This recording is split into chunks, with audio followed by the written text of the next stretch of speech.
दोस्तों आज हम लोग देखेंगे साइंस का एक और मॉडल पेपर जो मैट्रिक बोर्ड परीक्षा के लिए बहुत ही इम्पोर्टेंट है। और अगर दोस्तों आप लोगों को मैट्रिक में 400 से ज़्यादा मार्क्स लाना है तो इस चैनल को सब्सक्राइब करके रखिए और जितना भी मॉडल पेपर का वीडियो अपलोड करते हैं वो सारा का सारा वीडियो ज़रूर देखें और सभी प्रश्नों को अच्छी तरह से याद कर लें। दोस्तों इस वीडियो में जितने भी प्रश्न लाए हैं वो मैट्रिक बोर्ड परीक्षा में बार बार पूछे गए हैं और इस बार भी पूछे जा सकते हैं। तो आप लोग वीडियो को शुरू से अंत तक देखिए और अगर आप लोगों को वीडियो पसंद आता है तो वीडियो को लाइक ज़रूर करें। तो चलिए हम लोग पहला क्वेश्चन से वीडियो को स्टार्ट करते हैं। देखिए पहला प्रश्न कहता है कि भारत में उत्पादित प्रत्यावर्ती विद्युत धारा की आवृत्ति है। दोस्तों आप लोगों को सभी प्रश्न बारीकी से समझा करके बताते हैं तो आप लोग अच्छी तरह से समझिए और जो प्रश्न आप लोगों को समझ में नहीं आता है आप लोग कमेंट में पूछ सकते हैं। तो देखिए कहता है कि भारत में उत्पादित प्रत्यावर्ती धारा की आवृत्ति होती है, यानी कि जो भारत में एसी करंट का उत्पादन होता है उसका फ्रीक्वेंसी कितना होता है। तो इसका उत्तर हो जाएगा 50 हर्ट यानी कि 50 HZ। ऑप्शन ए हमारा बिल्कुल सही आंसर है। और अगर आप लोगों को वोल्टेज पूछते तो कितना हो जाएगा 220 वोल्ट। कितना होता है 220 वोल्ट उत्पादित होता है 220 वोल्ट और 50 हर्ट। चलिए उसके बाद आइए अगला प्रश्न में। देखिए दूसरा प्रश्न काफ़ी इंपॉर्टेंट क्वेश्चन है। कहता है कि जब सूर्य का प्रकाश वायुमंडल से गुजरता है तो वायु के सूक्ष्म कण किस रंग के प्रकाश को अधिक प्रबलता से प्रकीर्णित करता है। यानी कि जब सूरज का प्रकाश वायुमंडल से गुजरता है तो जो वायु का सूक्ष्म कण होता है उसके द्वारा प्रकाश के किस रंग जो है वो अधिक प्रबलता से प्रकीर्णित होता है। तो हमारा उत्तर क्या हो जाएगा नीला रंग, और इसी के कारण आकाश का रंग है वो नीला प्रतीत होता है। तो हमारा उत्तर क्या हो जाएगा ऑप्शन डी हो जाएगा। दोस्तों आप लोगों को जो प्रश्न का उत्तर मालूम नहीं है उसको आप लोग एक कॉपी में नोट करते जाइए और उसको बाद में याद कर लीजिएगा, और जिसका आंसर आपको पता है तो सबसे पहले आप लोग कमेंट में उसका उत्तर देने का प्रयास कीजिए ताकि आप लोगों को लगे कि प्रश्न याद है या फिर नहीं है। तो सबसे पहले आप लोग उत्तर को कमेंट करते जाएं। देखिए तीसरा क्वेश्चन कहता है कि निम्नलिखित में से कौन उत्तल दर्पण की फोकस दूरी है जिसकी वक्रता त्रिज्या 32 सेंटीमीटर है। देखिए कहता है कि कौन उत्तल दर्पण की फोकस दूरी है जिसकी वक्रता त्रिज्या 32 सेंटीमीटर है। यानी कि एक उत्तल दर्पण की वक्रता त्रिज्या आपको दिया हुआ है 32 सेंटीमीटर और फोकस दूरी पूछा गया है। तो देखिए सबसे पहले यहाँ पर देखिए उत्तल दर्पण है तो इसका फोकस दूरी क्या होगा पॉजिटिव होगा यानी कि प्लस में होगा। और हम लोग जानते हैं कि फोकस दूरी जो होता है वो वक्रता त्रिज्या का आधा होता है यानी कि एफ बराबर क्या होता है R/2 होता है। तो 32 का आधा कितना हो जाएगा 16 और सेंटीमीटर यानी कि प्लस 16 सेंटीमीटर हमारा उत्तर होगा। तो ऑप्शन सी इसका बिल्कुल सही है। चलिए उसके बाद आइए चौथा क्वेश्चन में। देखिए ये भी मोस्ट इम्पोर्टेंट प्रश्न है। देखिए कहता है कि यदि किसी बिंब का प्रतिबिंब का आवर्धन ऋणात्मक है तो उस प्रतिबिंब की प्रकृति क्या होगी। दोस्तों कहता है कि यदि किसी बिंब का प्रतिबिंब जो है उसका आवर्धन ऋणात्मक है तो देखिए आवर्धन अगर ऋणात्मक होगा तो प्रतिबिंब कैसा होगा वास्तविक और उल्टा होगा। कैसा होगा वास्तविक और उल्टा, यानी कि ऑप्शन ए यहाँ पर बिल्कुल सही उत्तर है। चलिए उसके बाद आइए अगला प्रश्न में। देखिए पांचवा क्वेश्चन कहता है कि गोलीय दर्पण के प्रवर्तक पृष्ठ की वृत्ताकार सीमा रेखा का व्यास कहलाता है। यानी कि गोलीय दर्पण में यानी कि उत्तल दर्पण या फिर अवतल दर्पण में उसका जो प्रवर्तक सतह होता है और उसका वृत्ताकार सीमा रेखा का जो व्यास होता है वो क्या कहलाता है तो दर्पण का द्वारक कहलाता है। यानी कि ऑप्शन डी हमारा बिल्कुल सही आंसर होगा गोलीय दर्पण का द्वारक। चलिए उसके बाद आइए अगला प्रश्न में। देखिए छठा प्रश्न ये भी मोस्ट इम्पोर्टेंट है। कहता है कि नेत्र में प्रवेश करने वाली प्रकाश किरणें का अधिकांश अपवर्तन होता है। यानी कि जो नेत्र में प्रवेश करता है यानी कि आँख में जो प्रकाश की किरण प्रवेश करता है उस प्रकाश का अधिकांश भाग का अपवर्तन कहाँ पर होता है। तो देखिए ऑप्शन दिया हुआ है कि नेत्रोद अंतर्पृष्ठ पर, उसके बाद बी है अभिनेत्र के अंतःपृष्ठ पर, और सी दिया हुआ है कॉर्निया के बाहरी पृष्ठ पर, और डी है इनमें से कोई नहीं। तो देखिए दोस्तों इस क्वेश्चन का जवाब हम जो मॉडल पेपर 3 अपलोड किए थे उसमें इसका जवाब दिए थे। तो अगर आप लोग वो वीडियो देखे हैं तो आप लोग जल्दी से इसका आंसर आप लोग कमेंट करिए कि इसका सही आंसर क्या होगा। अगर वीडियो नहीं देखे हैं तो डिस्क्रिप्शन में लिंक दे देंगे, वीडियो समाप्त होने के बाद आप लोग उस वीडियो को भी देख सकते हैं। तो जल्दी से फटाफट इस क्वेश्चन का आंसर दीजिए कि इसका सही आंसर क्या है। चलिए उसके बाद आइए 7वां सवाल में। देखिए 7वां सवाल कहता है कि नरौरा नाभिकीय विद्युत संयंत्र किस राज्य में स्थित है। दोस्तों नरौरा नाभिकीय विद्युत संयंत्र जो है यानी कि ये किस राज्य में स्थित है, तो हमारा उत्तर क्या हो जाएगा, गुजरात में स्थित है। चलिए उसके बाद देखिए 8वां क्वेश्चन, ये भी मोस्ट इंपॉर्टेंट है, इसको भी आप लोग बारीकी से समझिए। देखिए कहता है कि निम्नलिखित में से कौन बूझा हुआ चूना है। दोस्तों बूझा हुआ चूना किसको कहते हैं, काली चूना में अगर हम लोग पानी डाल देते हैं तो उसको हम लोग बूझा हुआ चूना कहते हैं, और उसका जो फॉर्मूला होगा वो होगा CaOH का होल 2, यानी कि ऑप्शन बी इसका सही आंसर है। अब पूछते हैं कि बिना बूझा हुआ चूना का सूत्र क्या होता है, तो बिना बूझा हुआ चूना का सूत्र होता है CaO, और इसी को काली चूना भी कहा जाता है। तो इसको आप लोग ध्यान में रखिए, बिना बूझा हुआ चूना कहे तो CaO और बूझा हुआ चूना कहे तो CaOH का होल 2। चलिए उसके बाद देखिए 9वां प्रश्न, ये आपको एक रिएक्शन दिया हुआ है। कहता है कि Zn plus CuSO4 dash ZnSO4 plus Cu, कहता है कि दी गई रासायनिक अभिक्रिया किस प्रकार की है। अब देखिए क्या हो रहा है इस अभिक्रिया में, इसमें देखिए जो जिंक है, जिंक अगर इससे अभिक्रिया करा रहे हैं कॉपर सल्फेट को, तो जो जिंक है वो कॉपर को क्या कर दे रहा है, अलग कर दे रहा है, यानी कि विस्थापित कर दे रहा है। क्या कर रहा है, विस्थापित कर दे रहा है। तो इसका उत्तर क्या हो जाएगा, विस्थापन अभिक्रिया, यानी कि ऑप्शन बी इसका बिल्कुल सही उत्तर है। चलिए उसके बाद देखिए अगला प्रश्न, कहता है कि बेंजीन का अनुभार कितना होता है। दोस्तों ये भी मोस्ट इंपोर्टेंट क्वेश्चन है, बेंजीन का अनुभार कितना होता है, तो बेंजीन का अनुभार होता है 72। कितना होता है, 72, यानी कि 72। हमारा उत्तर क्या होगा, ऑप्शन ये होगा। दोस्तों ये आपको यहाँ पर डायरेक्ट आंसर बता दिए। अगर आपको जानना है कि बेंजीन का अनुभार कैसे हम लोग याद कर सकते हैं तो आप लोग वीडियो में कमेंट कीजिए, इसका हम एक अलग से वीडियो बना देंगे और आपको बता देंगे कि इसका भार 72 कैसे होता है। चलिए उसके बाद आइए अगला प्रश्न है। देखिए कहता है कि 1 माइक्रो एम्पियर विद्युत धारा निम्नलिखित में से कौन सा है।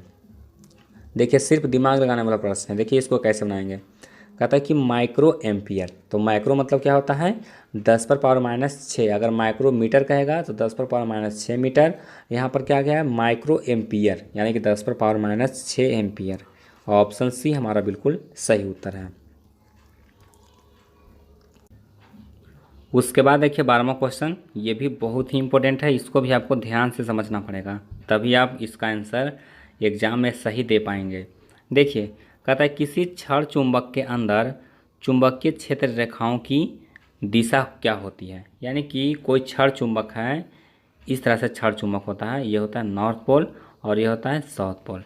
अब देखिए कहता है कि इसके अंदर चुंबकीय क्षेत्र रेखाओं की दिशा क्या होगी। देखिए ये प्रश्न दो तरीका से पूछता है, एक पूछता है चुंबकीय क्षेत्र जो होता है वो चुंबक छड़ के अंदर, और एक पूछता है बाहर।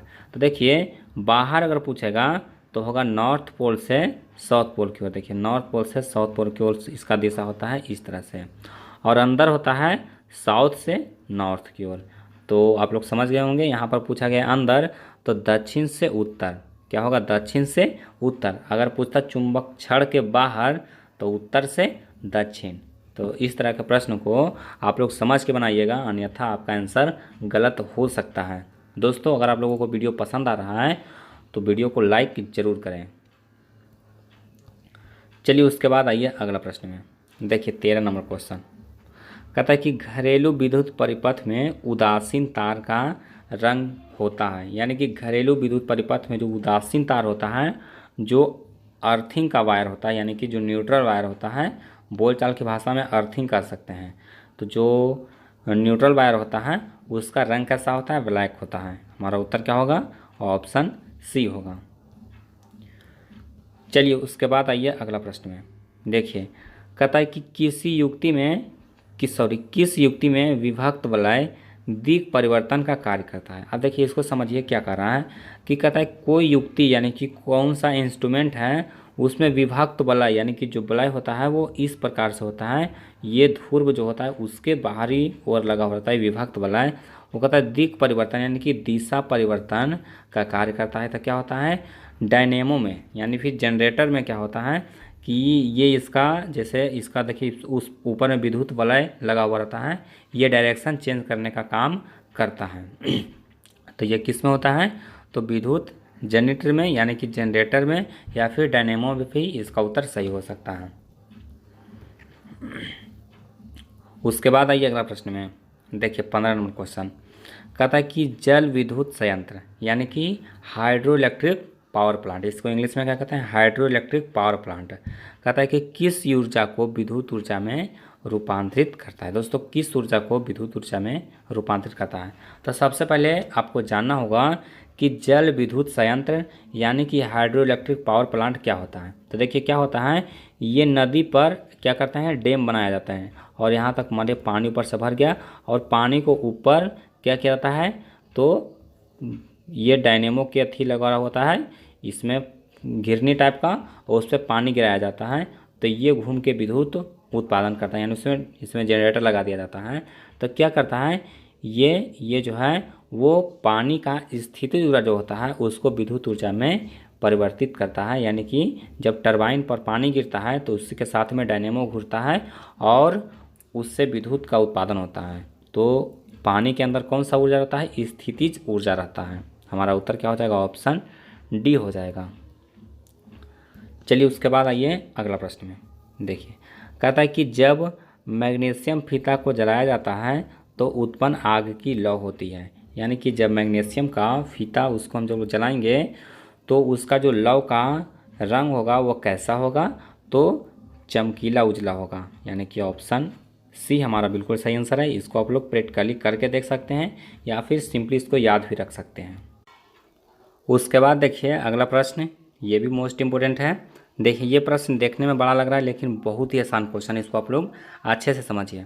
देखिए कहता है कि एक जांच प्रणाली में लिए गए विलियन में एक लोहे का, यहाँ पर देखिए मिस टाइप हो गया, लोहे का कील को डुबाया जाता है। क्या क्या जाता है लोहे की कील को डुबाया जाता है। कहता है कि आधे घंटे बाद यह देखा गया कि विलियन का रंग परिवर्तन हो चुका है, तो उस जांच प्रणाली में विलियन था। यानी कि कोई जांच प्रणाली है, इस तरह से प्रणाली रहता है, इस जांच प्रणाली है। कहता है इसमें एक लोहे का कील डुबाया जाता है और इसमें कोई विलियन पहले से है, तो विलियन का रंग है वो चेंज हो जाता है। तो देखिए चेंज हो जाता है तो उसमें कौन सा विलियन हो सकता है, यही आपको दिमाग लगाना है। तो आपको एक थ्योरी पढ़ना है कि जब कॉपर सल्फेट के विलियन में लोहे का कील डुबाया जाता है तो विलियन का रंग है वो चेंज हो जाता है, यानी कि बदल जाता है। तो हमारा उत्तर क्या होगा कॉपर सल्फेट CuSO4, यानी कि ऑप्शन बी इसका सही उत्तर है। चलिए उसके बाद आइए अगला प्रश्न में, देखिए कहता है कि निम्नलिखित में से कौन सा यंत्र का उपयोग रक्त दाब मापने में किया जाता है। दोस्तों कौन सा यंत्र का उपयोग हम लोग रक्त दाब यानी कि इसी को इंग्लिश में ब्लड प्रेशर कहते हैं, यानी कि इसी को शॉर्ट में BP भी कहते हैं। तो BP का जो मापने का यंत्र है वो कौन सा है, तो स्फिग्नोमैनोमीटर होता है। स्फिग्नोमैनोमीटर के द्वारा हम लोग रक्तचाप या फिर रक्त दाब ब्लड प्रेशर जो भी आप इसको कह सकते हैं उससे मापा जाता है। अब देखिए आपको इसके बारे में भी थोड़ा सा डिफाइन कर देते हैं। बैरोमीटर जो होता है उससे वायु दाब मापा जाता है। आप लोग को ये प्रश्न कंपटीशन में काम देगा कि बैरोमीटर के द्वारा क्या मापा जाता है, तो वायु दाब को बैरोमीटर के द्वारा मापा जाता है। और वोल्ट मीटर के बारे में आप लोग जानते होंगे कि विद्युत विभवांतर का मापन किया जाता है किससे, वोल्ट मीटर के द्वारा, और ए मीटर के द्वारा विद्युत धारा का मापन किया जाता है। तो आप लोग बैरोमीटर वाला क्वेश्चन याद रखिए, ये आपको कंपटीशन में पूछा जाता है कि बैरोमीटर से हम लोग क्या मापते हैं, तो वायु दाब मापते हैं। चलिए उसके बाद आइए अगला प्रश्न में, देखिए 19वां क्वेश्चन, ये भी मोस्ट इंपॉर्टेंट क्वेश्चन है। देखिए कहता है कि रक्त का कौन से अवयव रक्त स्राव के मार्ग को थक्का बनाकर अवरुद्ध करता है, यानी कि रक्त का वह कौन सा अवयव है जब कहीं पे कट जाता है तो उसके जो स्राव होता है उसको रोक कर थक्का बनाता है, यानी कि रक्त को जमाने का काम करता है। तो जो प्लेटलेट्स होता है वो ये काम करता है, यानी कि रक्त को थक्का जमने में कौन मदद करता है, तो प्लेटलेट्स, यानी कि ऑप्शन सी इसका करेक्ट आंसर है। उसके बाद आइए 20वां क्वेश्चन में, देखिए कहता है कि अक्टू ग्रंथि को थायरॉक्सिन हार्मोन बनने के लिए क्या आवश्यक है। तो इसका सही उत्तर क्या हो जाएगा। देखिए इसके लिए सोडियम क्लोरीन फास्फोरस तीनों आवश्यक है, यानी कि ऑप्शन डी होगा इनमें से सभी। चलिए उसके बाद आइए अगला प्रश्न में। देखिए कहता है कि मस्तिष्क का कौन सा भाग शरीर की स्थिति तथा संतुलना का अनुरक्षण करता है। तो इसका सही उत्तर क्या होगा अनुमस्तिष्क, यानी कि ऑप्शन सी इसका करेक्ट आंसर है। चलिए उसके बाद आइए अगला प्रश्न में। देखिए कहता है कि पादप हार्मोन साइटोकाइनिन सहायक है। दोस्तों जो पादप हार्मोन साइटोकाइनिन है वो किस चीज़ में सहायक होता है। तो देखिए दोस्त पेड़ पौधे में जो साइटोकाइनिन होता है वो लंबाई में वृद्धि, तना में वृद्धि और ये वृद्धि हार्मोन है। तो देखिए आपको ऑप्शन से समझ में आएगा। कहता है कि प्रोहर के अग्रभाग की लंबाई में वृद्धि करना, उसके बाद तने के वृद्धि के लिए, सी है पादप की प्रकाश की ओर मुड़ने के लिए और डी है इनमें से सभी। दोस्तों इसका जो उत्तर होगा वो हो जाएगा ऑप्शन डी इनमें से सभी। चलिए उसके बाद देखिए 23वां क्वेश्चन, बहुत आसान क्वेश्चन है और इस तरह के एक प्रश्न आपके परीक्षा में पूछे जाते हैं, तो इसको आप लोग दिमाग लगा करके अच्छी तरह से समझ लीजिए और इस तरह का प्रश्न को कोशिश कीजिए कि गलती ना के बराबर हो। देखिए कहता है कोई विलियन नीले लिटमस पत्र को लाल कर देता है तो संभवता है, यानी कि देखिए नीला लिटमस पत्र है इसको लाल कर दे रहा है, यानी कि ये क्या हो सकता है अम्ल हो सकता है। और अम्ल का जो पीएच मान होता है वो 7 से कम होता है, यानी कि 7 से कम होगा वो अम्ल होगा और 7 से अधिक होगा वो क्षार होगा। तो अगर नीला लिटमस को लाल कर दे रहा है तो वो क्या है अम्ल है और 7 से कम कौन है 5 है, यानी कि इसका पीएच मान कितना हो सकता है तो 5 हो सकता है। और अगर लाल लिटमस पत्र को नीला कर देगा तो क्या होगा क्षार होगा। चलिए उसके बाद आइए अगला प्रश्न देखिए 24 नंबर सवाल, बहुत ही इंपॉर्टेंट सवाल है। देखिए कहता है कि ऑक्जेलिक अम्ल का प्राकृतिक स्रोत निम्नलिखित में से कौन है। दोस्तों ऑक्जेलिक एसिड किस में पाया जाता है तो टमाटर में पाया जाता है। कहाँ है टमाटर, यानी कि ऑप्शन बी हमारा बिल्कुल सही आंसर है। चलिए उसके बाद आइए 25वां क्वेश्चन, कहता है निम्नलिखित में से कौन से अधिक अभिक्रियाशील धातु है। दोस्तों सबसे अधिक अभिक्रियाशील धातु कौन सा होता है तो सबसे पहले होता है पोटेशियम, उसके बाद होता है सोडियम। तो देखिए पोटेशियम का परमाणु जो चिन्ह होता है क्या होता है के होता है, इसको हम लोग के से सूचित करते हैं, पोटेशियम को के और सोडियम को Na से। उसके बाद आइए अगला प्रश्न में। देखिए ये भी प्रश्न बहुत ही इंपॉर्टेंट क्वेश्चन है, इसको भी आप लोग अच्छे से समझिए। देखिए कहता है कि एक्वा रेजिया को ही क्या कहा जाता है आम्लराज कहा जाता है। क्या कहा जाता है आम्लराज, और इसी को रॉयल जल भी कहा जाता है। क्या कहा जाता है रॉयल जल या फिर एक्वा रेजिया या फिर इसी को कहा जाता है आम्लराज। कहता है कि किस अनुपात में सांद्र हाइड्रोक्लोरिक अम्ल और सांद्र नाइट्रिक अम्ल का ताज़ा मिश्रण होता है। तो दोस्तों इसमें जो हाइड्रोक्लोरिक अम्ल होता है वो 3 अनुपात में रहता है और नाइट्रिक अम्ल होता है वो 1 अनुपात में रहता है, यानी कि इसका उत्तर हो जाएगा 3:1। चलिए उसके बाद देखिए 27वां क्वेश्चन, कहता है कि CHO प्रकार्यात्मक समूह निम्नलिखित में से कौन है। तो CHO किसका है एल्डिहाइड का है, किसका है एल्डिहाइड का, यानी कि ऑप्शन डी इसका सही उत्तर है। चलिए उसके बाद देखिए कहता है कि प्रोपेन का अणुसूत्र C3H8 है। इसमें देखिए C3H8 में क्या है, इसमें कितने सहसंयोजक बंधन है। आप देखिए इसको क्या करेंगे, इसका पहले सबसे पहले कंस्ट्रक्शन यानी कि इसका संरचना सूत्र खींचेंगे। तो देखिए 3 बार कार्बन है तो 3 बार कार्बन हम लोग जोड़ लेंगे। उसके बाद देखिए सभी जगह हाइड्रोजन लगा देंगे जितना, देखिए इस तरह से यहाँ पर देखिए हाइड्रोजन हो गया, यहाँ पर हाइड्रोजन हो गया, इस तरह से सभी जगह क्या हो जाएगा हाइड्रोजन हो जाएगा। अब इसमें सहसंयोजक बंधन खींचेंगे। देखिए यहाँ पर से 1 2 3 4 5 6 7 8 और एक 9 और एक 10, यानी कि इसमें कितने बंधन हो गए हैं 10 को, यानी कि ऑप्शन डी हमारा सही उत्तर है। चलिए उसके बाद आइए 29वां क्वेश्चन में। देखिए 29 नंबर सवाल कहता है कि आधुनिक आवर्त सारणी में बाएं से दाएं जाने पर परमाणु का साइज यानी कि आकार होता है वो क्या होता है घटता है। बाएं से दाएं जाएंगे तो क्या होगा घटता है। चलिए उसके बाद देखिए कहता है कि आधुनिक आवर्त सारणी में कितने ऊर्ध्वाधर स्तंभ हैं, कितना है कितने ऊर्ध्वाधर स्तंभ हैं? तो 18 हैं। चलिए उसके बाद आइए अगला प्रश्न में। देखिए 31 नंबर सवाल बहुत ही इंपॉर्टेंट है, ये भी बड़ा है लेकिन बहुत ही आसान क्वेश्चन है। कहता है कि एक छात्र जांच प्रणाली में लिए गए सोडियम कार्बोनेट के तनु विलयन को सार्वभौम सूचक की कुछ बूंदें डालता है तो निम्नलिखित में से कौन सा रंग दिखेगा? तो देखिए सोडियम क्या है? कार्बोनेट है। क्या है? Sodium carbonate. और इसमें अगर कोई सर्वसूचक का रंग डालेंगे तो कैसा हो जाएगा? नीला हो जाएगा, यानी कि ऑप्शन ए हमारा बिल्कुल सही उत्तर है। चलिए उसके बाद देखिए, कहता निम्नलिखित में से कौन आहार श्रृंखला का निर्माण करता है? ये भी क्वेश्चन हम पहले बता चुके हैं। इसका आंसर होगा घास, बकरी और मानव। चलिए उसके बाद देखिए, कहता है कि स्लाइड को सर्वप्रथम कंपाउंड माइक्रोस्कोप से देखा जाता है, यानी कि जो स्लाइड होता है उसको कंपाउंड माइक्रोस्कोप से देखा जाता है, यानी कि कितना गुना पर देखा जाता है? तो 10 गुना पर, यानी कि ऑप्शन बी हमारा सही आंसर है। चलिए उसके बाद देखिए 34 नंबर सवाल, ये भी प्रश्न आपके परीक्षा में बार बार पूछे गए हैं कि दो तंत्रिका कोशिका के मध्य खाली स्थान को कहते हैं। दोस्तों दो तंत्रिका कोशिका के मध्य खाली स्थान को क्या कहते हैं? सीनेप्स कहते हैं। क्या कहते हैं? सीनेप्स कहते हैं। चलिए उसके बाद आइए, कहता है कि स्त्रियों में लिंग गुणसूत्र का युग्म होता है। दोस्तों स्त्रियों में लिंग गुणसूत्र का कौन सा युग्म होता है? तो XX रहता है, यानी कि ऑप्शन 20 का सही उत्तर है। और पुरुष में कहेगा तो XY। चलिए उसके बाद आइए अगला प्रश्न में।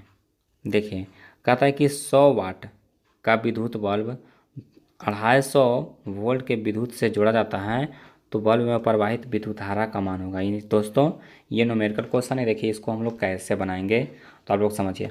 तो सबसे पहले देखिए पावर कितना दिया हुआ है? 100 वाट दिया हुआ, तो हम लिख लेंगे P बराबर लिख लेंगे 100 वाट। P बराबर 100 वाट। और वोल्टेज कितना दिया हुआ है? 250 वोल्ट। कितना दिया हुआ? 250 वोल्ट। देखिए एक फार्मूला होता है P बराबर होता है VI। P बराबर क्या होता है? VI। इसको आप लोग नोट कर लीजिए। तो I बराबर क्या हो जाएगा?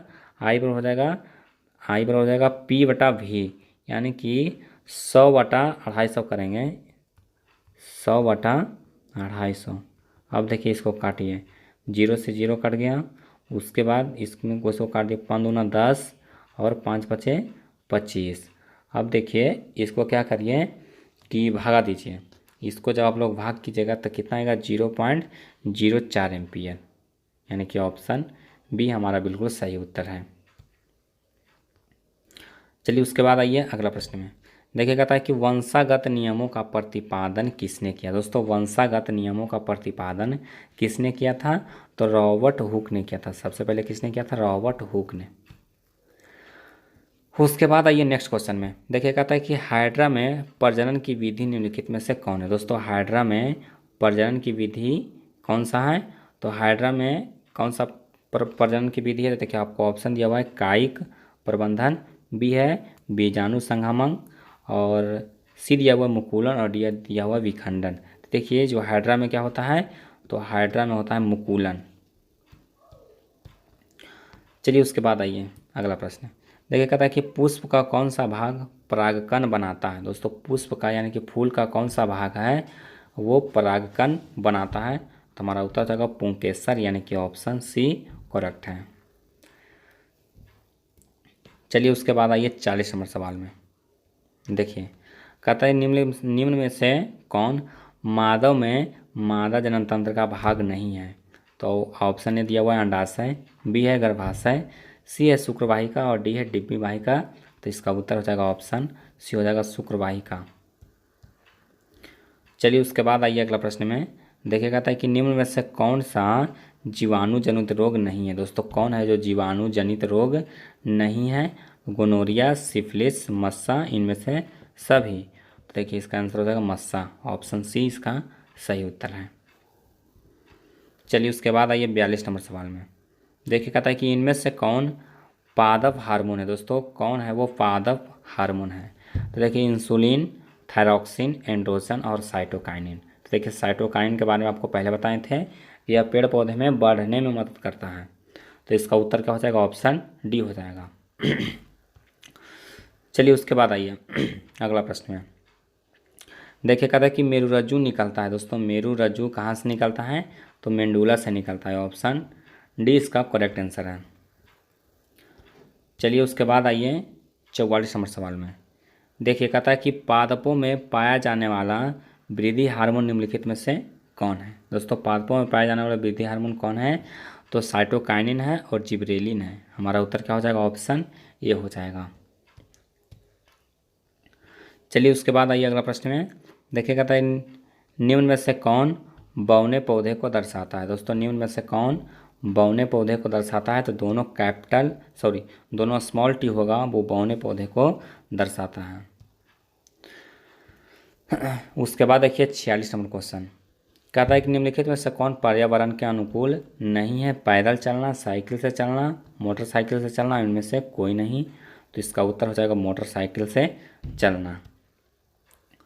चलिए उसके बाद देखिए कहता है कि जैव विविधता का विशिष्ट स्थल है। जैव विविधता का विशिष्ट स्थल कौन सा है, तो वन है, यानी कि ऑप्शन डी हमारा सही उत्तर है।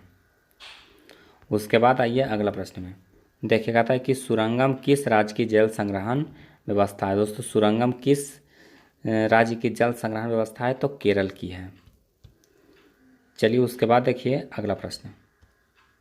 देखिए कहता है कि विद्युत शक्ति का एसआई मात्रक। दोस्तों विद्युत शक्ति का एसआई मात्रक क्या होता है, वाट होता है, और इसको कैपिटल डब्ल्यू से डिनोट किया जाता है, यानी कि सूचित किया जाता है।